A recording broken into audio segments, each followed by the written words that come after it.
Oke, Assalamualaikum warahmatullahi wabarakatuh. Selamat datang pada praktikum fisiologi FKG pada tahun 2025 pada materi kardiofasa.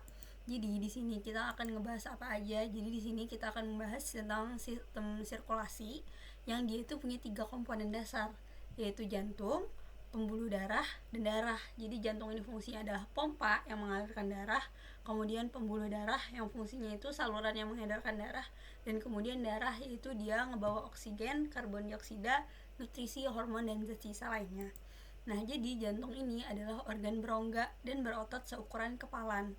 Nah, organ ini terletak di rongga toraks, sekitar garis tengah antara sternum di sebelah anterior dan vertebra di posterior. Nah, jantung adalah pompa ganda yang hasilin tekanan pendorong bagi darah. Nah, kenapa jantung disebut pompa ganda? Karena meskipun dia disebut sebagai suatu kesatuan, tapi dia punya dua sisi yang berbeda, yaitu sisi kanan jantung dan sisi kiri jantung. Untuk sisi kanan jantung ini dia fungsinya dia itu nerima dari seluruh anggota tubuh. Dia akan menerima ke jantung dan akan diedarkan ke paru, dan sedangkan sisi kiri jantung berkebalikan, yaitu dari paru dia akan mengalirkan ke jantung sisi kiri jantung dan kemudian baru dialirkan ke seluruh tubuh. Nah, itu tadi dia itu akan mengaliri dengan dua sirkulasi. Yang pertama adalah sirkulasi paru. Jadi sirkulasi paru ini dia itu cuman dari jantung ke paru doang, sedangkan dari sirkulasi sistemik itu atau yang disebut umum, dia itu mengalirkan dari jantung ke seluruh bagian tubuh.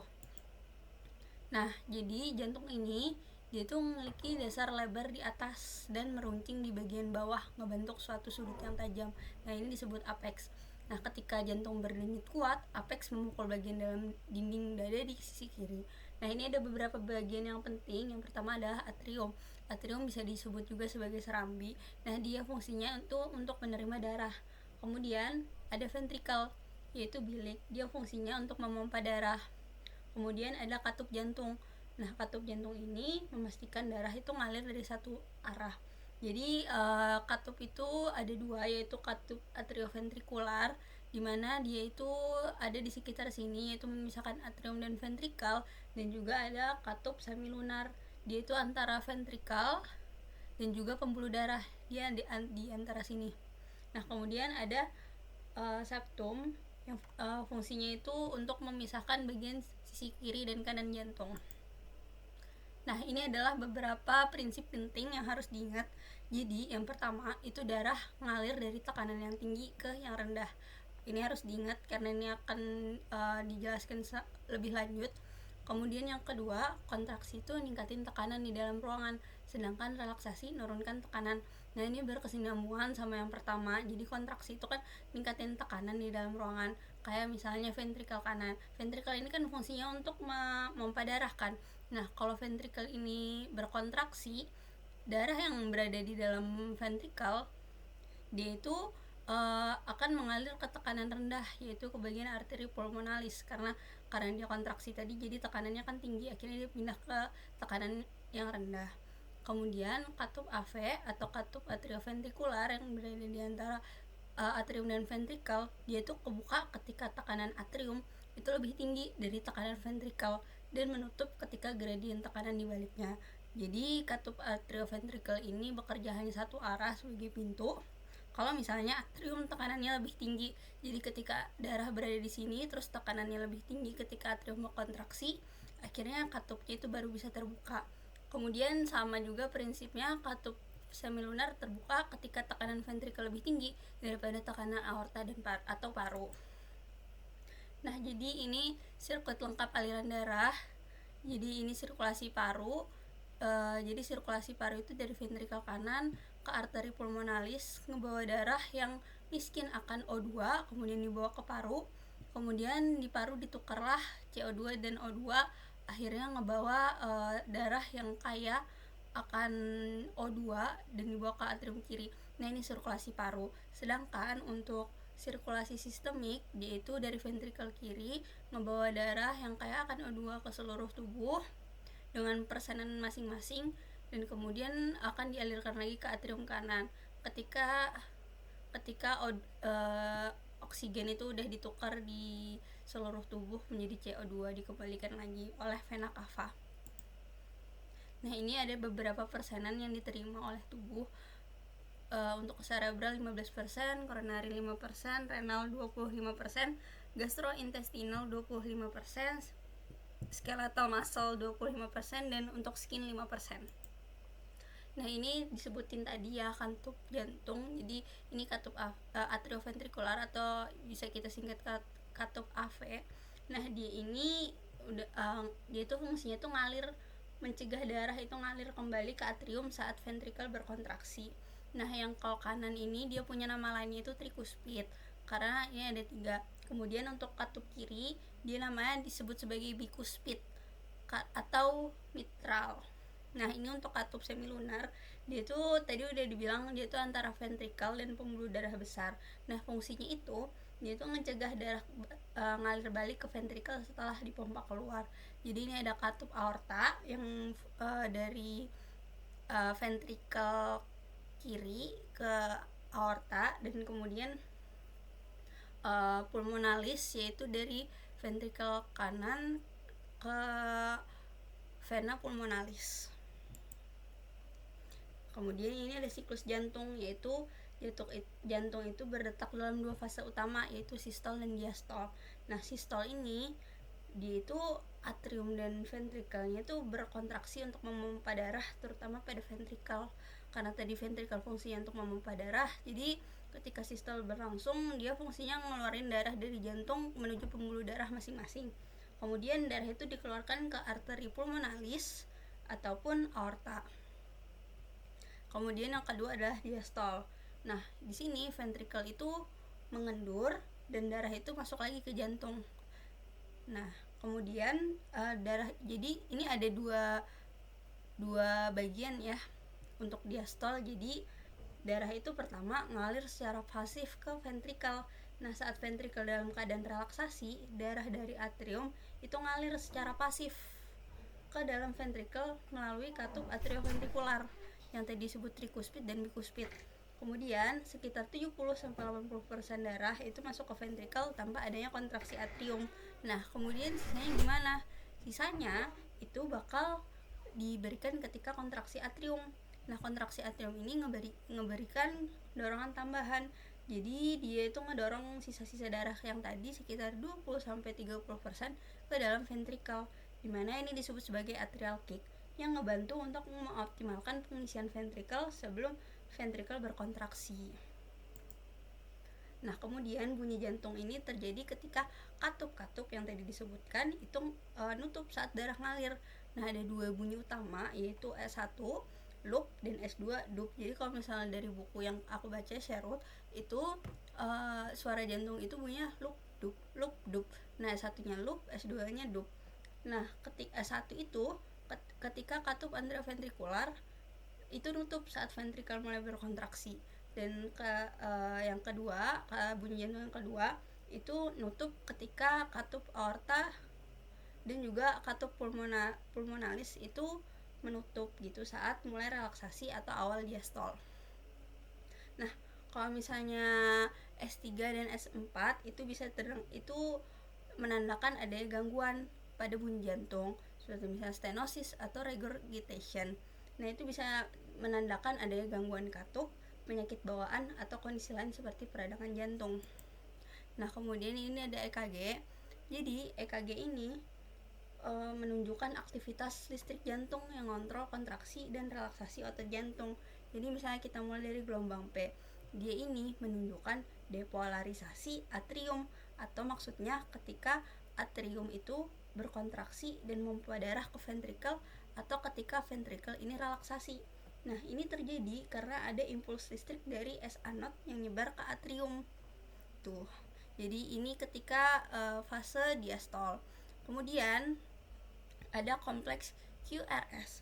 Jadi QRS ini dia itu mewakili sebagai depolarisasi ventrikel, yaitu saat ventrikel berkontraksi dan memompa darah ke arteri pulmonalis dan aorta, atau disebut kontraksi ventricle isovolumetric, dimana atrium juga akan mengalami repolarisasi, tapi nggak akan kelihatan jelas karena tertutupi oleh kompleks QRS.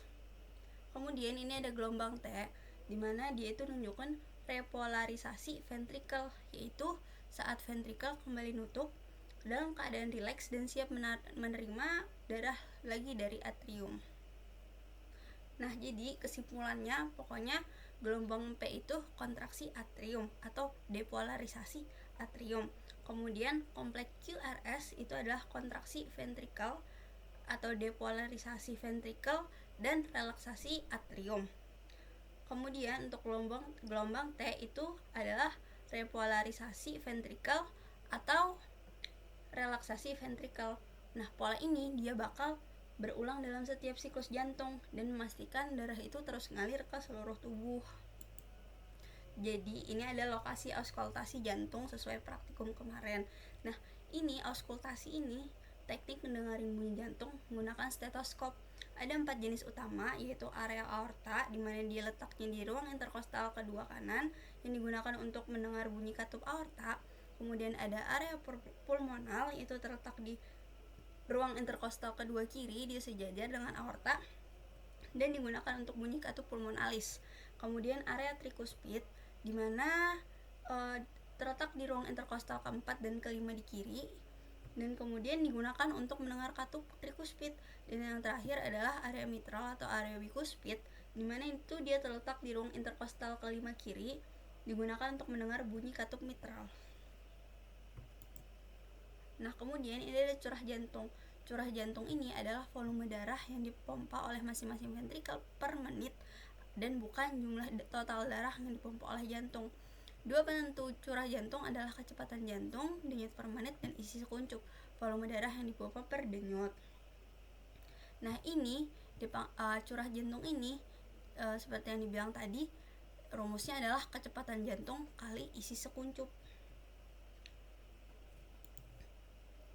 Nah, jadi kenapa kita harus belajar curah jantung? Karena ini mempengaruhi dari tekanan darah arteri rata-rata bersama dengan resistensi perifer total. Jadi curah jantung itu pertama dipengaruhi oleh kecepatan jantung, atau maksudnya ketika seberapa cepat jantung itu berdetak.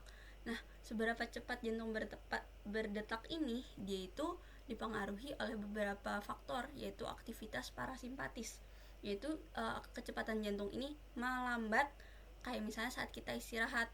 Jadi ketika istirahat aktivitas parasimpatis ini aktif, sedangkan kecepatan jantung ini juga bisa meningkat, yaitu ketika aktivitas simpatis dan epinefrin ini aktif, kayak misalnya kita lagi stres dan olahraga. Nah, biasanya aktivitas simpatis dan epinefrin ini yang aktif dan kemudian dia akan meningkatkan kecepatan jantung. Nah, kemudian curah jantung juga dipengaruhi oleh isi sekuncup. Nah, isi sekuncup ini adalah jumlah darah yang dipompa setiap detak jantung. Ini tuh bergantung pada aliran balik vena, yaitu jumlah darah yang kembali ke jantung. Nah, kemudian aliran balik vena ini dia bakal meningkat karena pertama ada efek isap jantung, yaitu ketika saat jantung berkontraksi dia tuh narik lebih banyak darah untuk masuk. Kemudian ada aktivitas otot rangka. Ini ketika kontraksi otot dia itu ngedorong darah ke jantung, kayak misalnya kita sedang jalan. Kemudian aktivitas pernafasan, yaitu perubahan tekanan di dada untuk membantu menarik darah kembali ke jantung. Dan kemudian ada volume darah yang dia itu dipengaruhi oleh keseimbangan garam dan air dan berhubungan dengan ginjal, dan kemudian pergeseran cairan antara pembuluh darah dan jaringan tubuh. Nah, kemudian di sini selain curah jantung, tekanan darah arteri rata-rata juga dipengaruhi oleh resistensi perifer total. Apa maksudnya resistensi? Dia itu hambatan. Jadi hambatan itu yang dialami darah saat mengalir melalui pembuluh darah.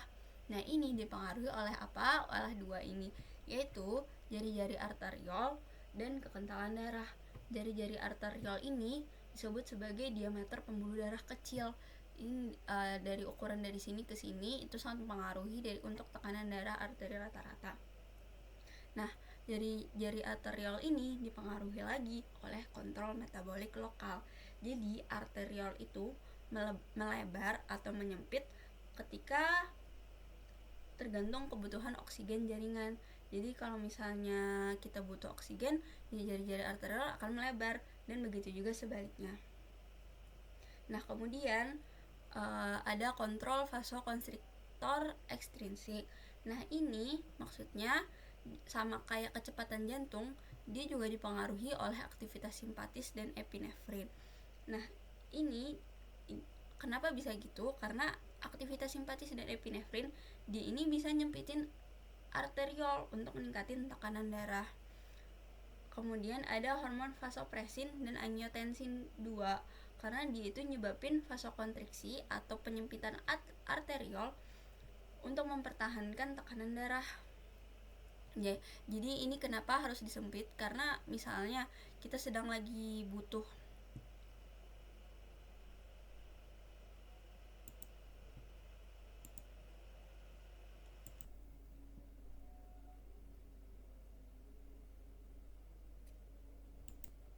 Oke, lanjut, maaf tadi ada sedikit gangguan. Jadi kenapa kontrol metabolik lokal sama kontrol metabolik lokal ini kan menyebabkan vasodilatasi ketika atau vasokonstriksi ketika tubuh membutuhkan oksigen. Nah, kenapa ketika kontrol vasokonstriktor ekstrinsik ini malah nyebabin pembuluh darah menyempit ketika terjadinya aktivitas simpatis dan epinefrin dan juga vasopresin dan angiotensin 2.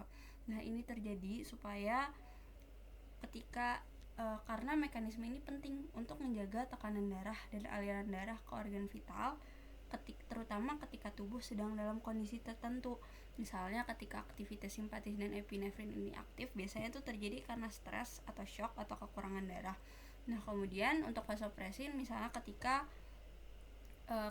tubuh itu mengalami dehidrasi atau tekanan darah rendah. Jadi supaya walaupun oksigen di tubuh itu tidak terlalu banyak, tapi bisa dialirkan ke seluruh tubuh begitu. Kemudian ada juga yang terakhir adalah kekentalan darah, yang bergantung pada jumlah sel darah merah, yaitu dimana semakin kental darah maka akan semakin tinggi juga tekanan darah.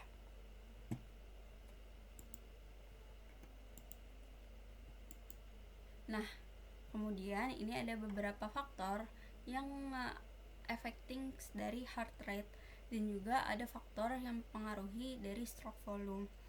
Jadi heart rate ini merupakan tadi kecepatan jantung. Dia itu bakal seperti dia ini sama aja dia ini sama aja kayak yang tadi.